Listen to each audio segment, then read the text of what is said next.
haddaba waxaan rabaa inaan muuqaalkan kugu tuso qaabka aad u soo gelinayso barnaamij xisaabeedka casriga ah ee YoBoss productiga ama alaabada aad iibinayso qiimahooda iyo tirada inta kaaga taala stoga.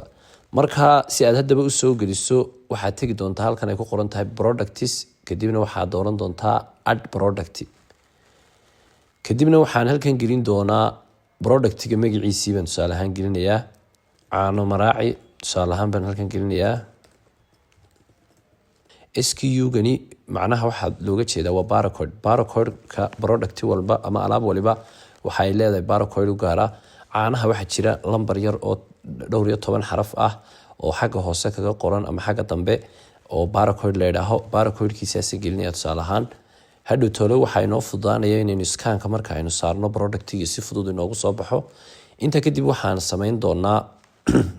samayn doonaa halkan alert quantity ay ku qoran tahay waxaad gelin doontaa xaddiga uu ma garanaysaa kugu ogeysiinayo in tirada alaabtu kaasi gabaabsi tahay ama alaabtaasi way kaasi dhamaanaysaa ayuu ku ogeysiinaya. casaan buu saaraya stogii marka ma garanaysaa aad halkaa aad 10 mid geliso 10 mid marka harsan tahay ayuu ku leeyahay shaygan soo kordhiyo uu sii dhamaanaya. halkan unit ay ku qoran tahayna waa unitkiisa aad gelinaysaa productiga unitkiisa.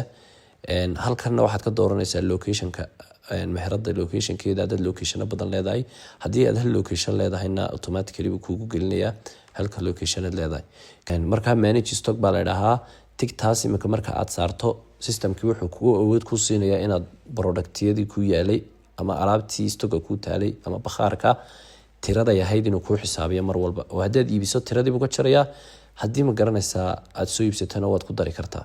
kadibna waxaa halkan gelinaysaa oo inoo haray sawirka productiga alaabta ama productiga aad iibinaysa sawirkiisa dooranaysaa.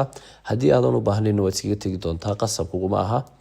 intaa kadib khaanada u hooseysa ku hadhay halkan waxaad dooran doontaa productiga qiimaha uu kugu taagan yahay. tusaale ahaan oo kale default purchase price waxaad gelinaysaa tusaale ahaan oo kale caanahan waxay igu taagan yihiin $0.5 bay igu taagan yihiin. waxa aan ku gadayaa default selling price waa qiimahaad ku gadayso productigan. marka halkan waxaan gelin doonaa waxa aan ku gadayaa tusaale ahaan $2.5 baan ku gadayaa. saad arkayso $2 iyo badh ayaan caanaha siinayaa. kadibna maxaan sameynayaa si aan tirada alaabta ii taala maadaama stock managementiga aan allow siiyey oo managementigii stockii uu ogol yahay in tirada alaabta ii taala aan ku xisaabsado systemku oo aan marka hore furtay. waxaa taaban doontaa save and add opening stock. waxaa taaban doontaa save oo ku dar tirada ku taala. kadibna productigii sidaas ku samaysmay tirada ii taalan kadibna ku dari doonaa. oo tusaale ahaan hadday 100 mid aan ka hayo caanahan 100kii mid baan gashanayaa, 200 mid haddaan ka hayo 200 mid baan gashanayaa. saad halkan arkayso caano maraaci quantity remaining halkan saad arkayso tirada kuu taalo weeyaan. tusaale ahaan 100 xabaa ii yaala, 100kii xabaan gelinayaa. kadibna maxaan leeyahay save. intaa kadib productigii sidaasuu igu samaysmay oo waxaad arkaysaa productigii waxaad ka eegaysaa halkan productiska markaad tagto list products baad ka eegaysaa productyada aad soo gelisay ama alaabaha aad soo gelisay. saad halkan ku arkayso caano maraaci saad arkayso qiimihii aan siinay tirada current stock intay taala adhow xisaabta uu ka jaraya systemku markaad iibiso wixii oo dhan isagaa ku kala goynaya.